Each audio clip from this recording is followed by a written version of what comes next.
is out, we ain't scared no more. Seen so many things, so none's new to me. Believe so many dreams.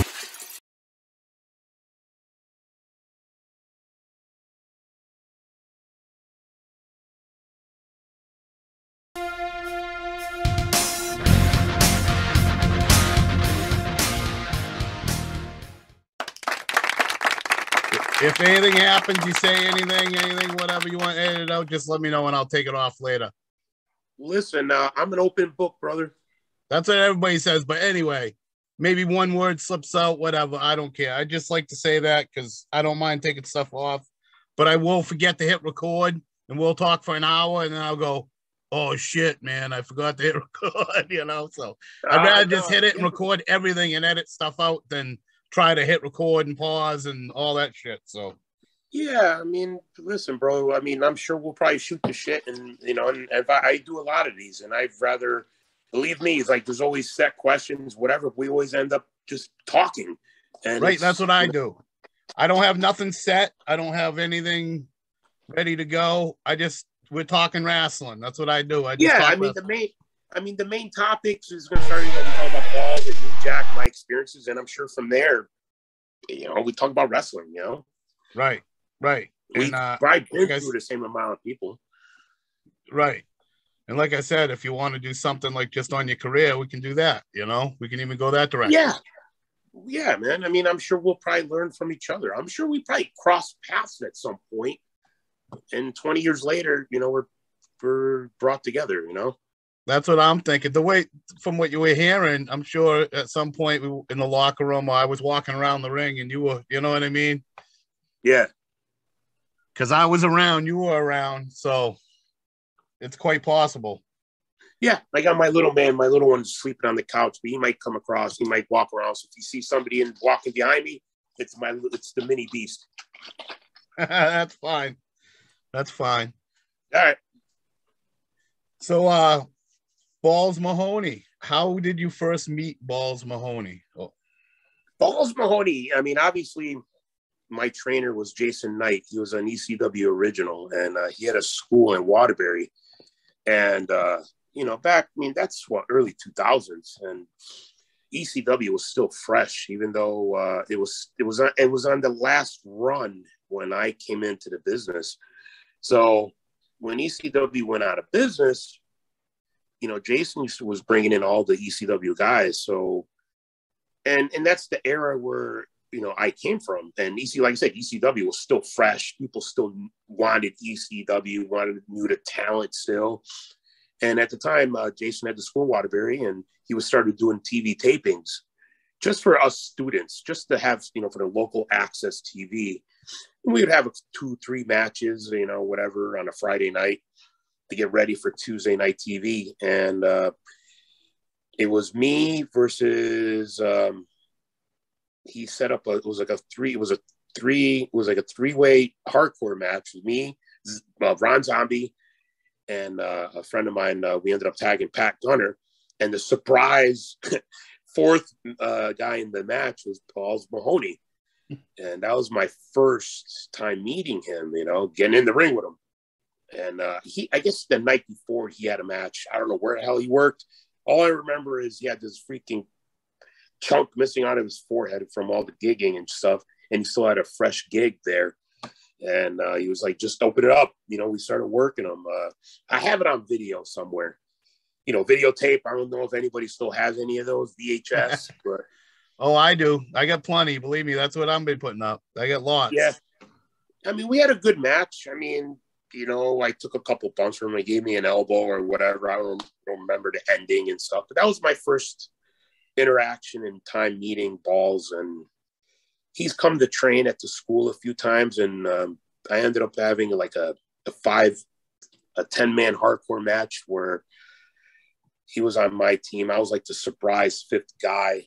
And I remember that night like it was yesterday. And before the show, like he pulled me aside and kind of talked about, what we're going to go on that night. And he said to me, Jason is really putting me over. And he was talking about like just the hard work I was putting in, the training and just my passion for, trying to get better. And that was my night. And I'm sure you've been around the business for a long time. So, I'm sure you've had experiences in the business where at the time you didn't know what the fuck was going on till like 20 plus years later. You're like, damn, how important that night was or how much it meant. And, it changed everything in your life, maybe, you did stuff. You never did anything in the ring, have you? Like if you trained at all? No, I was never in the ring. No, I was always outside the ring, around the ring, mostly a fan, but I worked behind the scenes, mostly cameraman. And I helped out with some booking and stuff like that. Yeah. So I'm sure you've come across, a lot of people in your time, and probably a lot of them have passed by now too, and oh yeah, and I'm sure you've had interactions with them. And you're like, damn, I can't believe that was 20 years ago and how much that meant to you. Well, that's why I do this video thing and the tribute. That's why I'm doing this stuff. That's why I'm putting these videos up, because I want it out there for these people before I die or before, my girlfriend throws them out or whatever. You know what I mean? Like I opened the closet one day and I'm like, just stumbled across them. I hadn't been in wrestling. I haven't gone to a wrestling show since 2004. I was just like done with wrestling. I was kind of like over it, years. Yeah. And then I started cleaning out my closet and ran across the wrestling tape. And I was talking online to a buddy and he's like, oh, you got that match? Put it online. I said, I don't know how to do that. This is like 10 months ago. I was like, I don't know how to upload a video or take it from VHS and put it on. I don't know how the fuck to do that. You know what I mean? I'm 50 years old. I don't know how to do that shit. And I Googled it. And this is everything you've seen online. I've learned in 10 months, just Googling and messing around, It's amazing. The appreciation from the boys was just, wow, these people want this stuff. Like people like my son's never seen me wrestle. Thank you so much for putting this up and stuff like that. And then I started seeing how many people had passed and like Anthony Rufo. It's like, I have so much of this stuff that friends and family haven't seen in 20 years, So it's like, man, I have to put this stuff out there just for that reason. We'll say I die tomorrow and this stuff gets thrown in a dumpster. This stuff has to be out there. That's treasure. It has to be out there. I just had a message. It's you don't want it to become lost treasure because, like you said, shit will get thrown out. And a lot of the experiences, like I said, talking about Balls is, I've spent a lot of time with him in the locker room, around him, and and it's sad in some ways because it's like you see a lot of people, like a lot of what I've learned in the wrestling business very early on is, you see a lot of these guys have all this success and you see all of these guys on TV, you think you have money and stuff like that. But then you start seeing the darker side of the business in the ring. And that was one of the reasons why it caused me to kind of walk away after a couple of years. It's like, that's all they have. And, once they, they don't have the spotlight anymore, they're doing all these indie shows. They don't have a regular job and whatever they do for autograph signings and shows on the weekends. I mean, they can't, right? I mean, how much could they possibly live on a week? I mean, you get $100. You can't live on that. So I started seeing, like I said, the darker side of the business. It's kind of starting to see a lot of these guys kind of deteriorate. I can't even say the word, but then seeing Balls, like I ran into him years later at a show we did in Danbury. He got booked and I was like, Balls! And he remembered me and it was awesome. It was a great time. But this is like years before he passed and actually got sick. I mean, there was a time where he got sick, like he lost a lot of weight. Like, I don't think he did it the right way. I don't know what was wrong with him, or up with him, but it's sad to see good guys that were at top of the world kind of end up with nothing, and I feel bad. I know his son is, I think, going to college now. I'm like, damn, I mean, I remember when he was born. That's how much time has passed. But he was always a good guy to me. It was always great to listen to. He treated everybody well. And I don't know if you watch, no, I should have sent you the video, but he baptized me the night that I won the hardcore title. He did a quick promo and he goes, I ain't going to hit you with a chair because I love you, but I'm going to baptize you. And he stuck a thumbtack and pushed right into my forehead. And I was baptized hardcore that night. That was 20 years ago. Yeah, he was great. I mean, I was nobody, and he always did anything I wanted. Promos. I mean, backstage. I go backstage. He'd sit there and man telling stories and promos, and just like you were somebody. Always treated you like you were somebody, no matter who you were. And he didn't know me from Adam. From anybody. Yeah. I wasn't even a worker, and he was never like, "Who the fuck are you? Or what are you doing back here?" Or, "Hey, sit down, man." And he'd start telling me a story and. Hey, hand me my bag, whatever.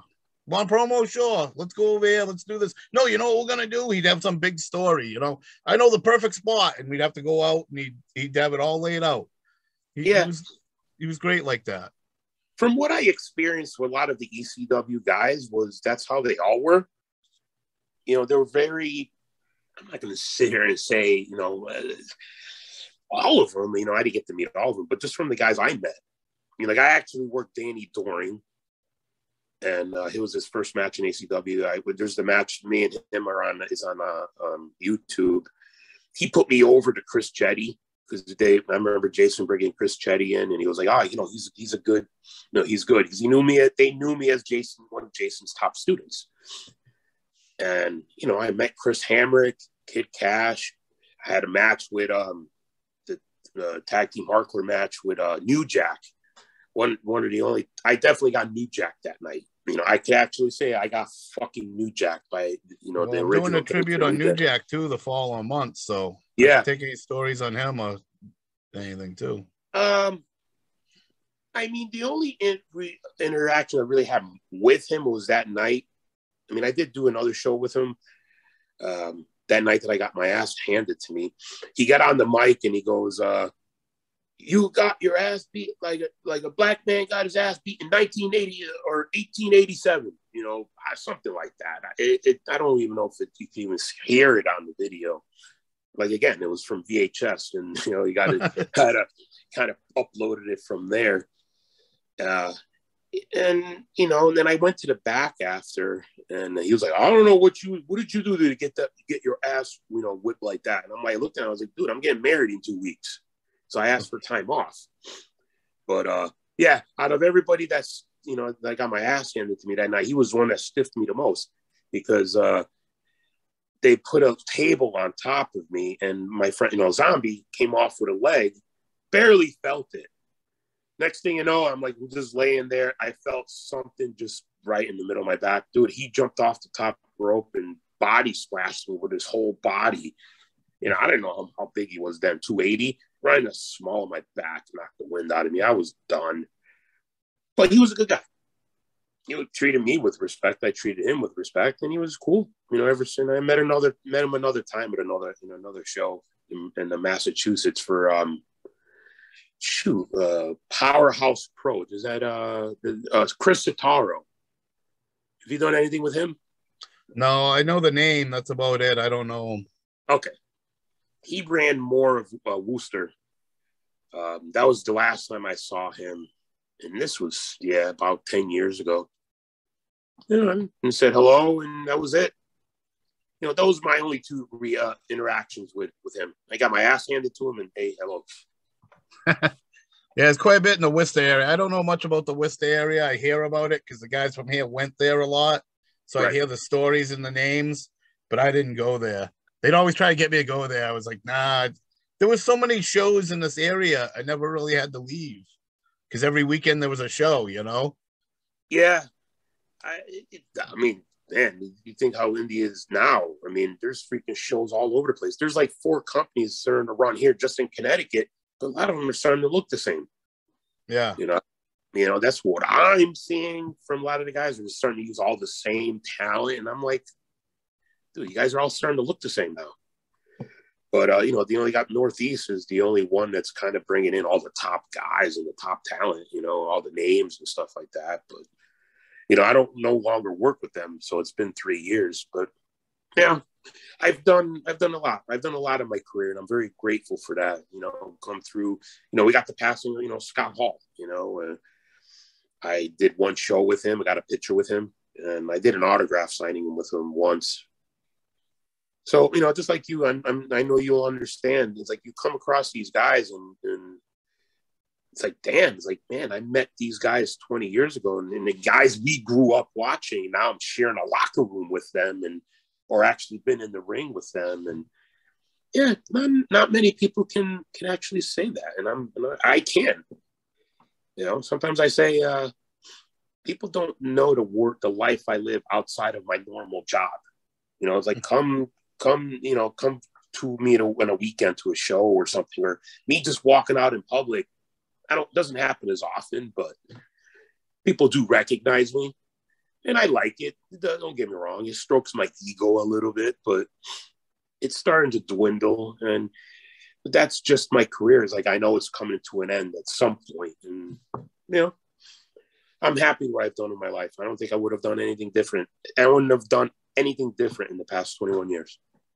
It's even funnier when you like were around and knew people when they were before they made it, like, or you were around, like, oh, I was in a locker room with John Cena. Like, bullshit, yeah. You were. It's like, no, I was. Like, I didn't know him. I wasn't friends with him, but I've been in the locker room with John. Get out of here, or Ricky Steamboat or whatever. You know what I mean? Like, no, you weren't. Like, oh, I was, dude. Like, that's an actual thing. Like, I'm not saying I was best friends with him, but like the normal person wouldn't believe that. You know what I mean? And to somebody, not to me, but I have been around them people, but somebody like you was something that was a normal thing on a weekend, you know? Yeah. Like I said, I went from watching, Jerry Lawler on TV Monday night to be in the locker room with him that Saturday in Pennsylvania. He's walking around with his dick fucking swinging around because he was taking a shower. You know what I mean? So, I mean, that's that. I could say that. But do you watch Raw? Are you up to date? Do you watch wrestling now at all on TV? I watch. I don't watch WWE. I watch NXT, but I'm like way behind, like 6 or 8 months behind. I record it, and I'm like way behind. I do watch AEW, but I rip my hair out at half of it. I love what Daniels and like Punk are doing, like that stuff. I don't like modern wrestling. I like watching smaller stuff, but I'm selective. Yeah, I mean, like you said, I'm going to be 47, so you're only a few years older than me. So we grew up watching the same. I grew up on World Class, the Von Erichs and the Freebirds. You know what I mean? Yeah, World Class. Beating the shit out of each other. We grew up on what wrestling was in the 80s. To me, I still watch a lot of the 80s. Sometimes, I do too. Yeah. You could argue with somebody that the Von Erichs and Freebirds are real. Like, he's fucking hitting him. I don't care what you say. You know what I mean? Like, yeah, the shit today, you can't argue with somebody that anything, 90% of them are doing is real. Like, he's standing there waiting for him. Like, I don't know. But you can watch a Dynamite Kid, and he's flying around the ring a lot. That looks real. There's a way to do it. You know what I mean? Right.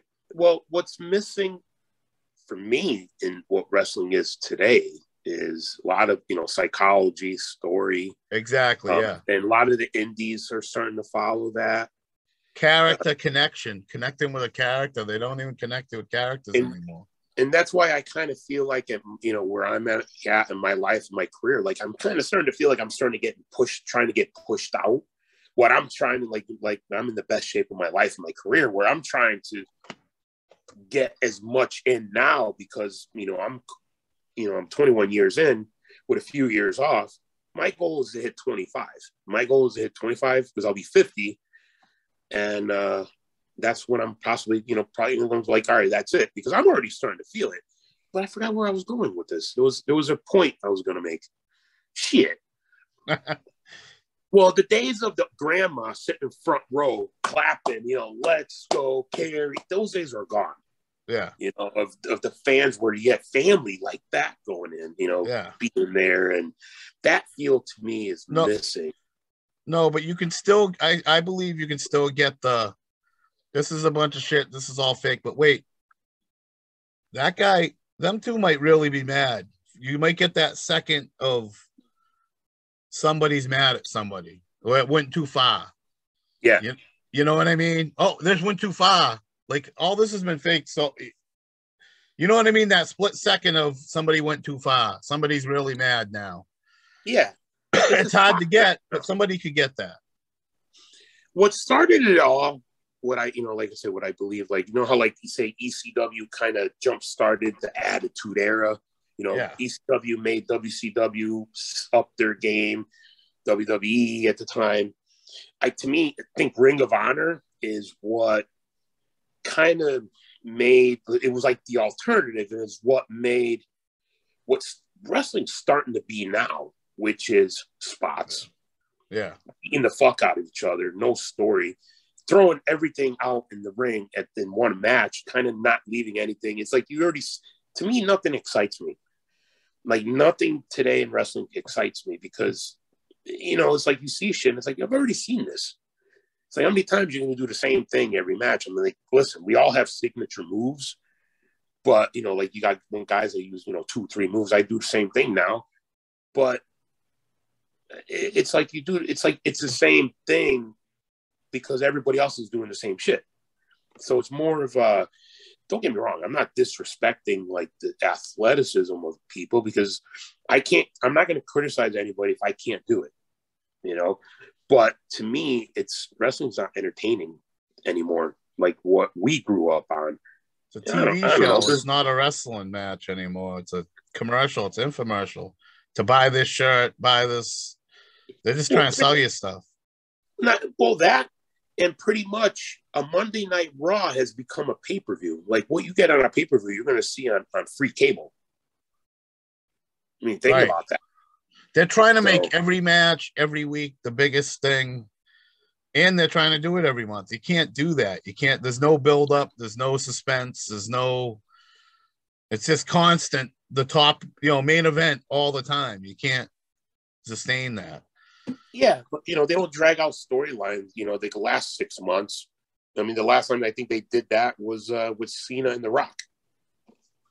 I mean, that's the top that I remember. I mean, like there's going to be Brock versus Roman. They're only doing that because it was supposed to happen last WrestleMania, but we already seen that. I don't know. Like I said, I don't watch, so I don't know what they've done over there. Well, to get back now, I remember what I was trying to say is, like you said, I was watching these guys on TV on Monday night, and now I'm sharing a locker room with them when I was working with Northeast. So, like I said, a lot of these legends I grew up with, I was sharing locker rooms with, and like I actually got to know Roddy Piper because I'd done so many shows with him. I actually started kind of talking to him. I talked to him as a father. I asked him a couple questions, and he's like, wow, nobody's ever asked me that. And I asked him, I was like, as from one father to another, I was like, how did you feel about your kid being in the business? And he said he hated it. He said he didn't want him to be in the business. And I was just asking because, my son is 14 now. I'm going back 2014 now. So this is 8 years. And I was like, just asking, because what if my son one day is going to want to get into the business? He has me, so I think like we had that little bit of a connection, and we all sat down, went out to dinner with them. So, you get to see the guys, out without, other than the element of being in character outside of the business. And, but like you said, it's like what you had said before, guys are stars now. And the reason why I asked you both if you watch wrestling now is because actually I just saw Cedric Alexander get released today. Do you know who that is? Have you heard that name before? Yeah, I remember. I watched him back in NWA Wildside and way back. Well, I worked him very on 3 times. Well, actually 4 times. When he first got into the business, maybe a year in, with Northeast Wrestling. Yeah. He came from down south, right? Yeah. So it's like I worked Cedric Alexander. I worked Tommaso Ciampa once. Mike Bennett once. Adam Page. I was in a tag team match with him. We were in a what type of match? We were in a 5-way match. So I used to watch Adam Page down CWF North, CWF Mid-Atlantic, like way back. He was young. He used to fight who's the guy that's doing the $1 million thing, dude that cut all his hair off and stuff? Lee. He was in the Impact. No, dude, that was just with the $1 million champ there. Shit, I don't. Trevor Lee. He's got a different name now, but he was Trevor Lee in Impact and shit. Something like, yeah. He cut all his hair off and everything. They prettied him up, but he had the hairy chest and shit. See, I don't even. There was a while where it's like I didn't watch. Oh, he was on NXT. He wasn't on. But I know who you're talking about. Yeah, I know who you're talking about. I've seen him a few times. It's like I'll watch like clips and stuff on YouTube and stuff. Like I'll watch stuff with my son on, on like the dark, after dark and stuff on YouTube and shit. Because I don't have cable, so I don't watch. If I had it, I would watch every Monday, Wednesday, or Thursday, whatever. But I don't.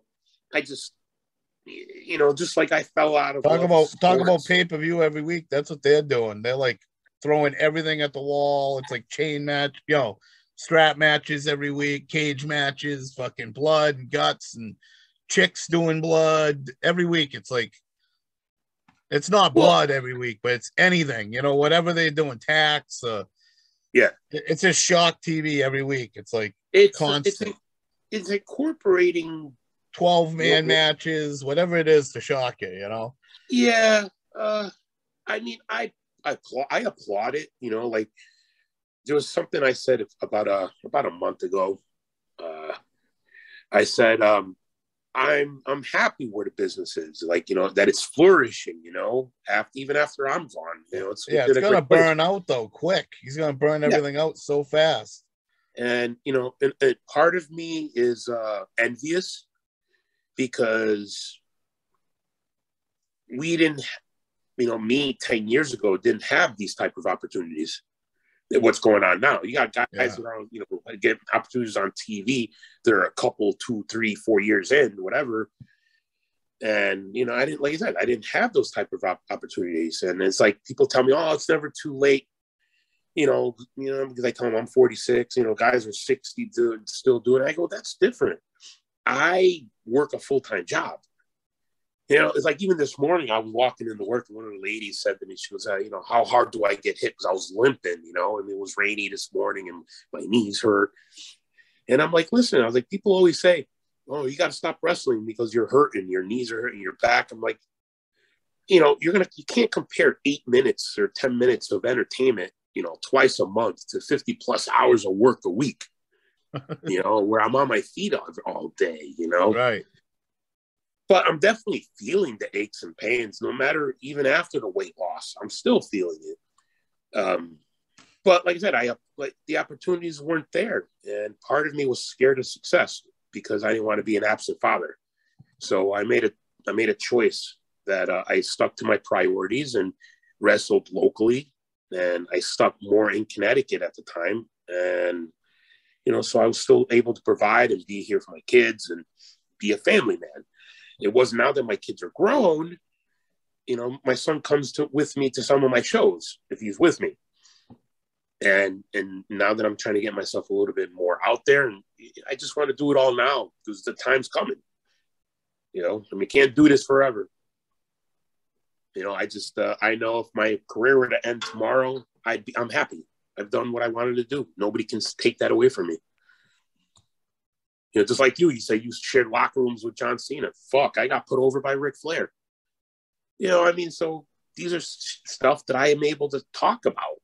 You got put over by Ric Flair? Not physically, like in the ring.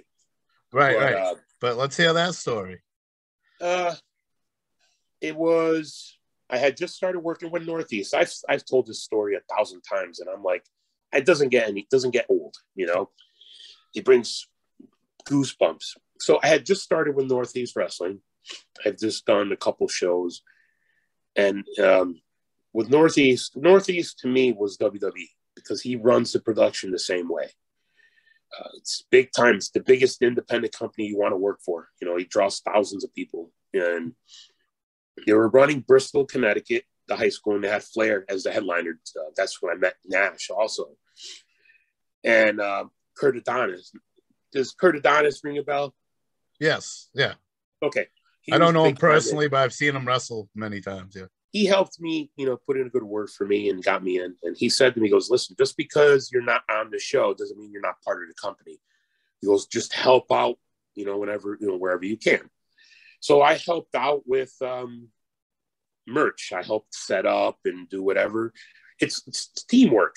Nobody's better than the other. You help set up chairs, et cetera, whatever. I ended up working the Ric Flair autograph line. A lot of people were coming in. I was the last person they saw before they went to see Flair. So that was my first time meeting him. I had to walk him to the bathroom to go take a piss. And he said, he's having a good time. He had his son bringing his son with him and stuff to experience everything. I was like, oh, awesome. That was a Saturday. Sunday comes by, whatever. Monday comes by. I think it was a Monday or a Tuesday night.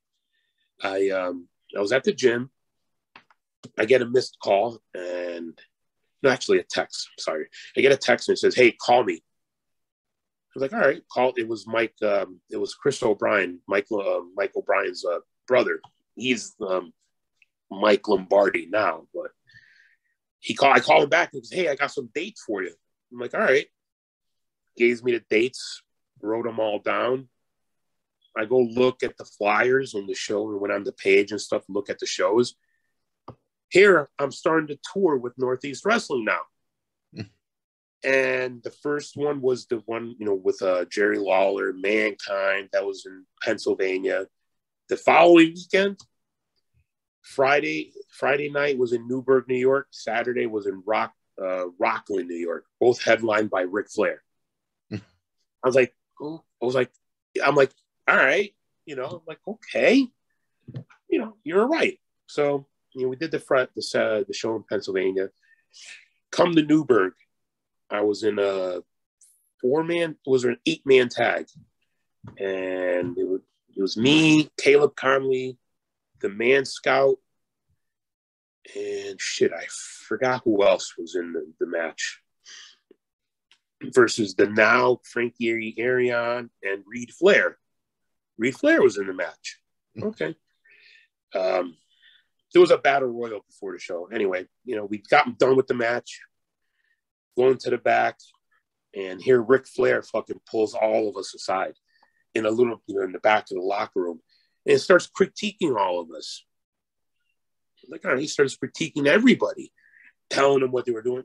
I'm like, okay. He comes to me, he goes, you big man, oh my God, I just love the way you bump and feed.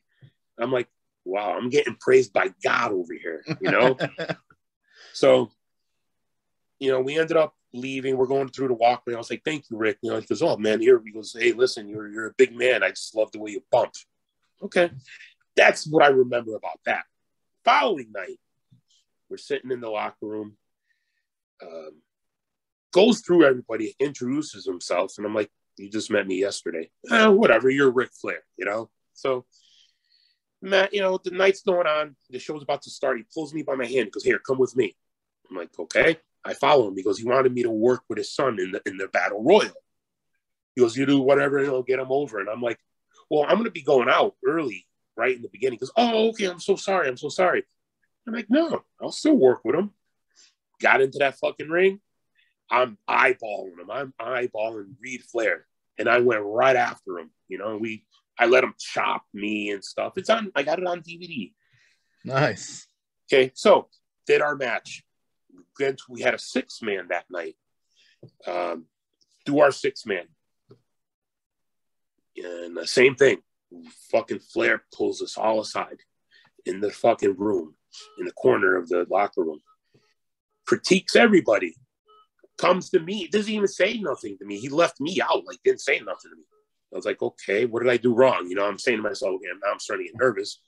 And he goes to the bathroom. So I waited for him.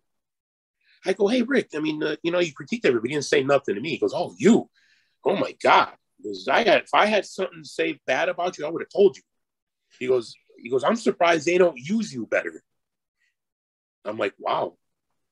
I just, Kurt Adonis was right there when he said that to me. And then from that point on, all the listen, in the wrestling business, you got a lot of douchebags, a lot of people that are stab you in the back, people that think you suck, this and that, you know, guys that have never fucking trained all of a sudden have an opinion, you know, about who knows how to work and this and that, whatever. Right. At that point on, I mean, because there was a point in my career where I was depressed. Like I was about to walk out until I got my chance from Northeast. But from that point on, I said to myself, fuck all those motherfuckers that think they're better than me. I just got put over by the man, by the fucking legend. I'm like, nobody else's opinion matters. Yeah, and it's like, and I did this in front of 2,000 people, and to get that from him, it just made me feel great. I'm like, wow, you know, now I know I made it. I got put over by Tommy Dreamer. We had a tag match. It was me, Brian Anthony versus Tommy Dreamer and Zombie. I was in the worst shape of my life in the career at that time. I slipped off the bottom rope and I fell flat on my face, so embarrassed.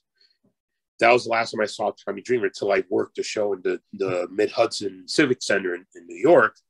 My first and only time performing there. I'll send you the link because it's free on the High Spots TV website.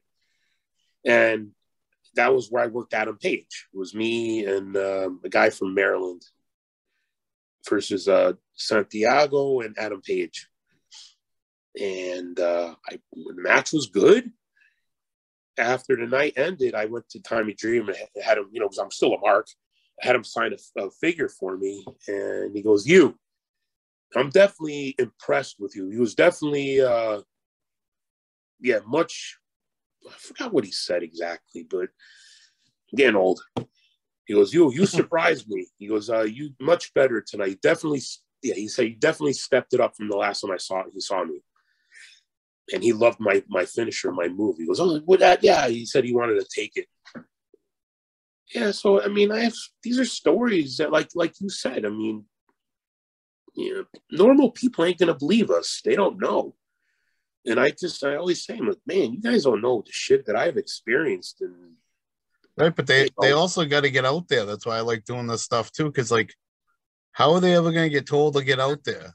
Like, there's so many stories and stuff, and between video and stories that would never just get out there if somebody don't put them out there. You know what I mean? That they're slowly dying away with people, as people pass away. This stuff's fading away. Yeah. Yeah, you know, that's the way I see it. Like, but if we put it out there and get it on video and put it on YouTube, it's out there. Here's the thing, and why that wrestling is changing, because I know I mentioned to you, you know, I've been working with Paradise Alley, you know, Mario Mancini, Paul Roma, Steve Paradise. He's more of a silent partner. You know, I don't really see him much, but Paul Perez, they were mainly 80s jobbers. You know, you'll see him if you watch him on, you know, you'll catch him on, look him up on YouTube. I'm sure you'll see, like, I vaguely remember them being, but I was also, you know, 10 years old, you know, but, I forgot what I was saying. I forgot where I was going. I forgot where I was. Oh, okay. I know what I was saying. The business is changing, and it's changed in a good way because it's thriving. It's changing in a bad way because a lot of, I say, the roots and a lot of our forefathers, you're not going to, the way I put it was, a lot of the guys today, I won't experience what. Oh, I lost you. Hang on. Okay, I can hear you now. A phone call. There you are. What the guys today and generation and talent are what they're experiencing today, I'll never experience. But what I experienced and the guys I was able to work with and share locker rooms with, the legends that have passed away, they're never going to experience. Right. They're never going to experience what I did with Flair, Dreamer, Piper, that he's gone now. You know, he'll never get passed on. It's the last generation that's going to get that psychology and stuff that was passed on. So it's almost like that's dying from this point. You know what I mean? Like, it's just a flip in the cheap pop. Like, well, a lot of the indies is starting to become what AEW Ring of Honor is. You Right. know, it's a lot of, like I said, the Spot Fest. It's, you know, all these thousands of moves. And I'm like, you know, somebody like me is not going to fit in. Right. Unless The you're an cheap old-time- pop. It's all for cheap pop. Not Yeah. psychology, not build up, not you care about what's And going this. on, just a cheap pop. And money, what's popular? You know, like, and Right. that's why, like, and that's I like just what feel like it's going to burn out. It's like going to be like it's already, they're oversaturating everything so much with shows, and they're throwing so much at you that everybody's going to love it for so long, and that's going to go, oh, all right, I'm bored with this. You know what I mean? Yeah. Well, I think more people that would burn out would probably be anybody that's independent. I think AEW, I mean, with them buying Ring of Honor, I mean, it's kind of like 1997 all over again now.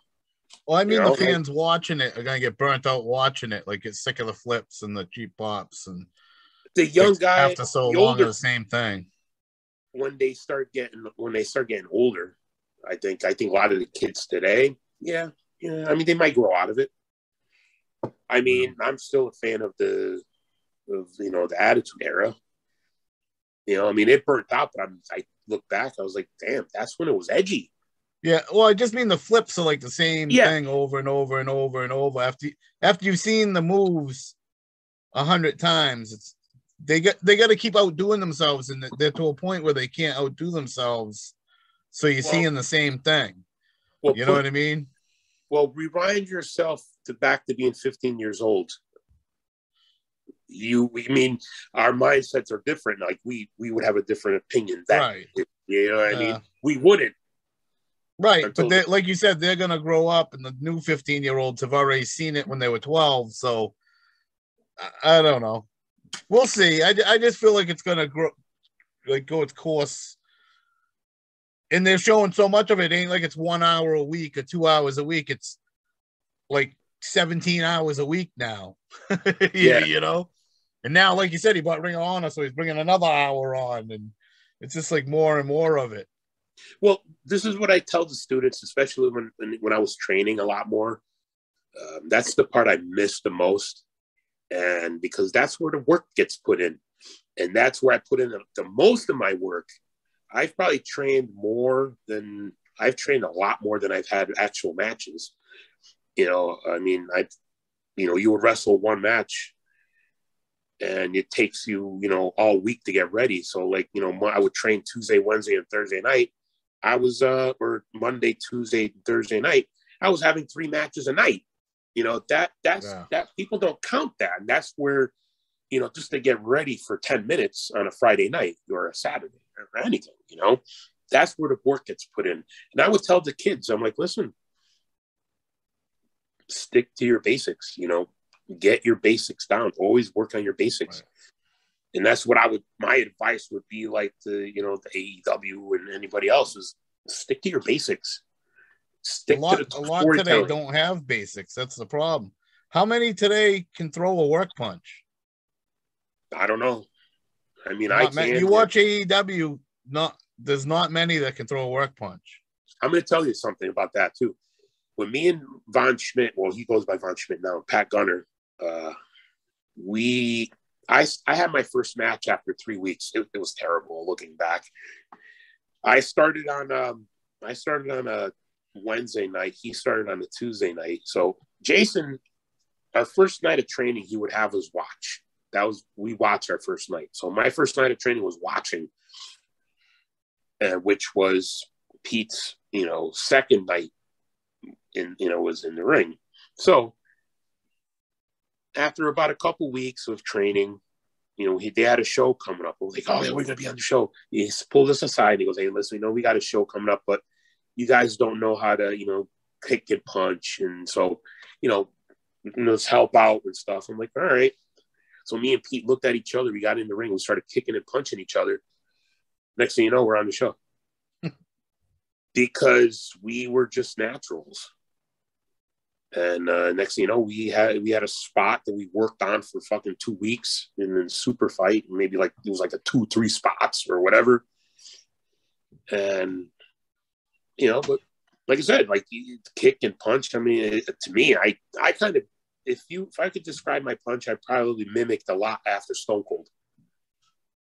You know, but like it looks like I take your head off, but I have a loose wrist, you know, an open hand. But it's a lot of how they bump off it, how they react with it makes it look more devastating.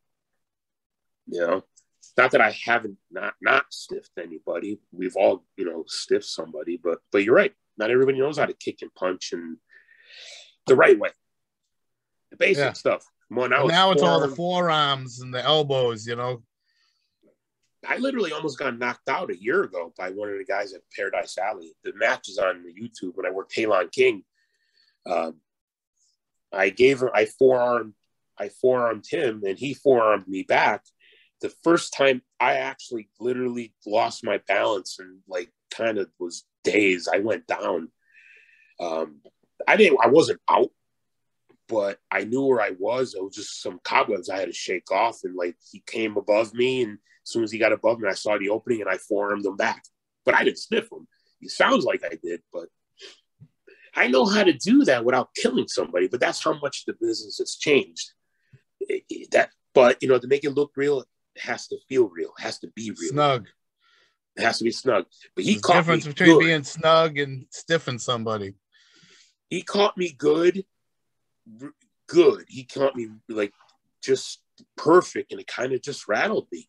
That was like the second time that the first time I actually had to go down. But no. Now, I don't have many. Go ahead.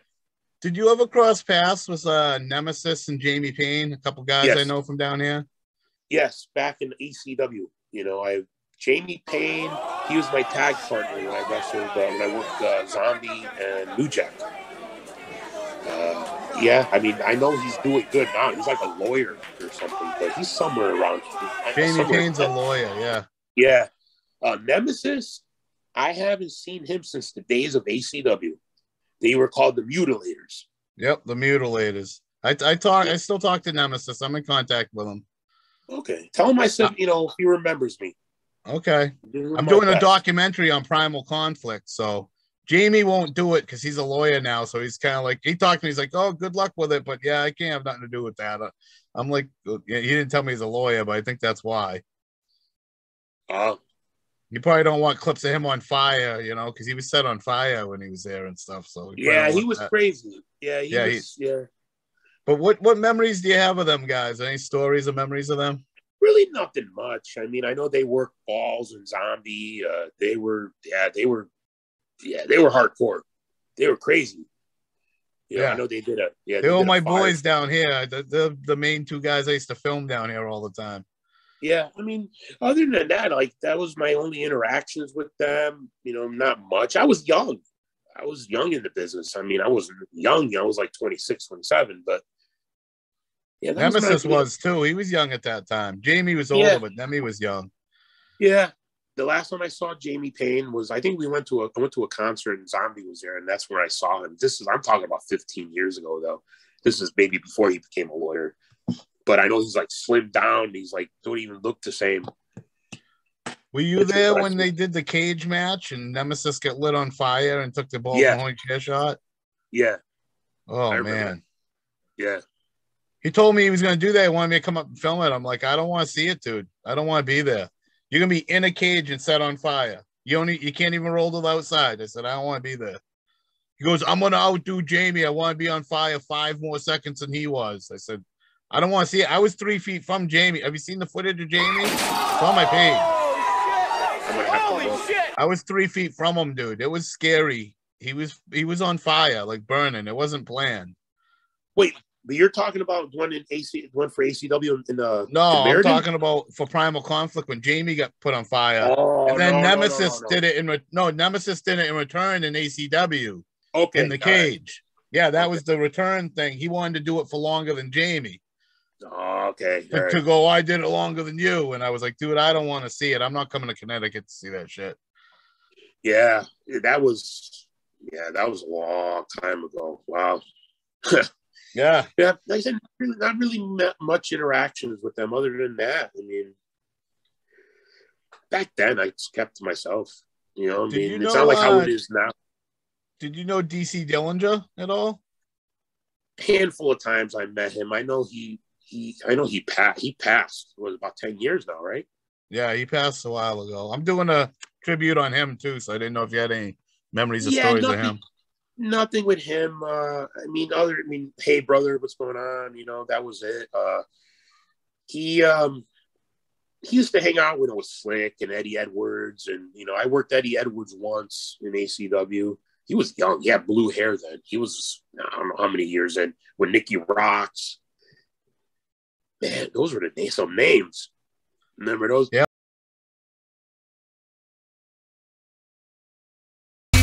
This is the Hardcore Nightmare, the original Beast of New England. I'm here to tell you, follow my boy on Chop Videos. Hit the like button. You can find me on @BullDread on Instagram, or Michelangelo Kalo, a.k.a. the original Beast of New England, on Facebook, or @BullDread on Twitter. Woo!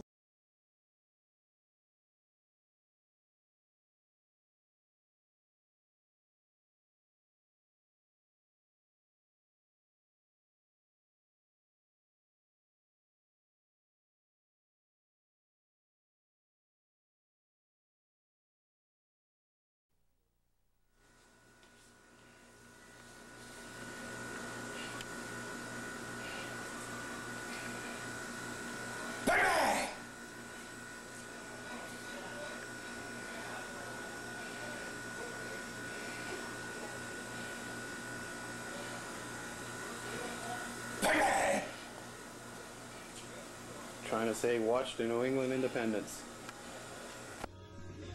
What's up, guys? Teddy Goods here, and for all of you who are junkies of early 90s independent wrestling, especially from the New England area, I need to let you guys know about Chop's videos on YouTube. I am a subscriber, and I watch his videos frequently. Tons of NEWA stuff, Tony Rumble stuff, CWA, Primal Conflict, just all kinds of hidden gems. A few matches of myself early in my career, so check it out. Chop's videos on YouTube. Have a good one, guys.